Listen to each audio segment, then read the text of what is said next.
Hello students, here we are going to study about parallel combination and arrangement of resistors। हमारे घर में parallel combination, आपको पता है पैरेलल कॉम्बिनेशन में होता क्या है। हर एक रेसिस्टर जो है वो इंडिविजुअली वो पॉजिटिव लाइन से जुड़ा रहता है एक एंड, और दूसरा नेगेटिव से जुड़ा रहता है, यानी डायरेक्टली पॉजिटिव और नेगेटिव सप्लाई से डायरेक्ट जुड़ा रहता है। वो लोग एक दूसरे से नहीं जुड़े रहते हैं। जैसे यहाँ पर देखिए मैंने एक डायग्राम बनाया है जो बहुत सुंदर लग रहा होगा आप लोगों को, बट हाँ अपना पर्पस सर्व कर देगा, ये समझने के लिए बहुत आसान है।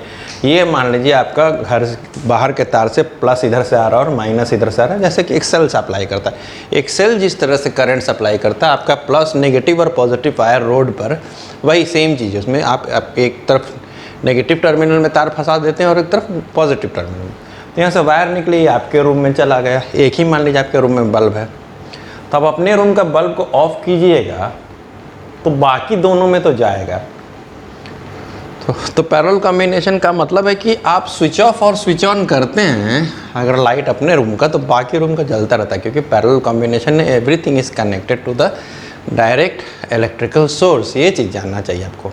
सबको 220 वोल्ट रिसीव हो रहा है, जैसे यहाँ पर 6 वोल्ट है तो सबको 6 वोल्ट रिसीव हो रहा है।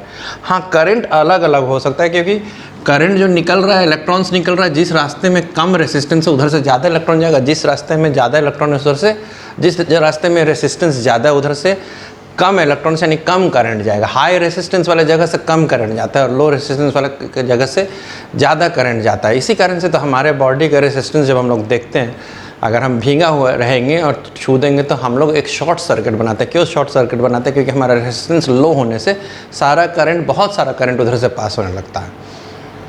तो इस चीज़ को समझना है कि पैरेलल कॉम्बिनेशन में every electrical source is connected directly to the every electrical appliance is connected directly to the electrical source, so they receive the same voltage, hence they receive the same voltage, but the current gets distributed, current depending upon the ease of flow, कौन ज़्यादा flow करेगा। तो यहाँ से 6 ampere जा रहा है और यहाँ से 2 जा रहा है, यानी कि यहाँ पर 2 एम्पियर जा रहा है, यानी यहाँ रेसिस्टेंस हाई और यहाँ रेसिस्टेंस लो है। लो रेसिस्टेंस में ज़्यादा करंट जाएगा। तो हम लोग जानते हैं कि मान लीजिए कि हम लोग V वोल्टेज सप्लाई किए, तो वोल्टेज तो सेम रहेगा, तीनों को V रिसीव होगा, करंट अलग अलग हो जाएगा। यानी अगर टोटल करंट हम I भेज रहे हैं तो करंट चेंज करके हो जाएगा, एक में I1 जाएगा, दूसरे में I2 और तीसरे में I3, लेकिन सम ऑफ द करंट यानी टोटल इलेक्ट्रॉन्स जो निकलेंगे अब तीनों मिला के टोटल इलेक्ट्रॉन के बराबर होना चाहिए।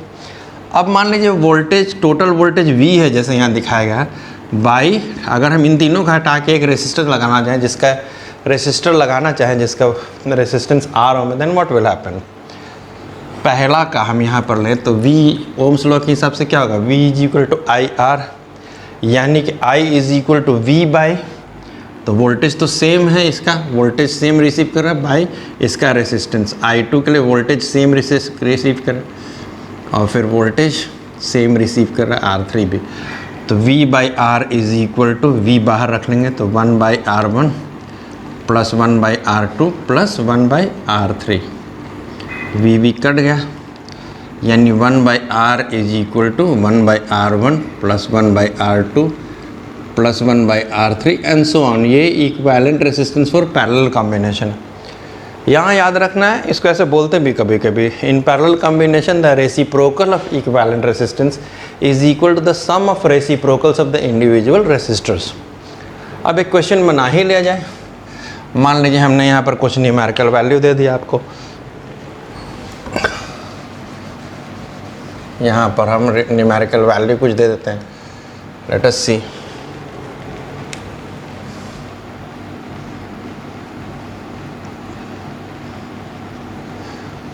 ये 6 ओम है और ये 3 ओम है, और मान लीजिए यहाँ पर 8 वोल्ट है, और जान के कहते हैं कि फाइंड कितना करंट ओवरऑल बह रहा है, टोटल करंट कितना है। तो टोटल करंट निकालने के लिए इक्विवेलेंट रेसिस्टेंस पहले निकालना पड़ेगा, इन दोनों के बदले कितना इक्विवेलेंट रेसिस्टेंस है। तो 1 by R is equal to 1 by 6 plus 1 by 3, 1 by R is equal to 6 LCM आ जाएगा, 6 1 जा 3 2 जा, तो 3 बाई 6 यानी 1 by R is equal to 3 by 6। So R is equal to, ये 1 बाई 2 हो जाएगा ना, तो R is equal to 2 ohms आ जाएगा। तो जब हमारा टोटल रेसिस्टेंस हो, यानी इसको हटा के हम 2 ओम्स लगा सकते हैं, तो अब हमको करंट निकल जाएगा। Total current is equal to total voltage by total resistance. Voltage आपका 8 वोल्ट है और रेसिस्टेंस 2 है, तो 2 4 एम्पियर हमको करंट आ रहा है। Are you following? हमको कितना करंट आ रहा है? 4 एम्पियर आ रहा है। तो ये एक इम्पॉर्टेंट बात। देखिए एक बात, यहाँ रेसिस्टेंस जो है इक्विवेलेंट रेसिस्टेंस 2 है, जबकि इंडिविजुअल रेसिस्टेंस दोनों 2 से बड़ा है। यानी जब प्रैक्टिकली प्योर आप पैरेलल कॉम्बिनेशन में आप न्यूमेरिकल बनाएंगे तो जो इक्विवेलेंट रेसिस्टेंस आएगा वो दो छोटा वाला से भी छोटा होगा। हाँ, the equivalent resistance in a pure parallel combination is smaller than the smallest of the resistors, ये याद रखना। और कहीं कहीं पर अगर 2 है, 2 के लिए नॉर्मल फार्मूला लिखते हैं, डायरेक्ट भी बना सकते हैं, R1 into R2 divided by R1 plus R2, इसे हम लोग बना सकते हैं। ऑलराइट, यानी यहाँ देखिए इसका क्या हो जाएगा, 6 3 18 डिवाइडेड बाई 6 प्लस 3 9, 18 बाई 9 तो 2 ओम्स आ जाएगा। तो ये छोटे मोटे बातों को जानना है। So thank you so much.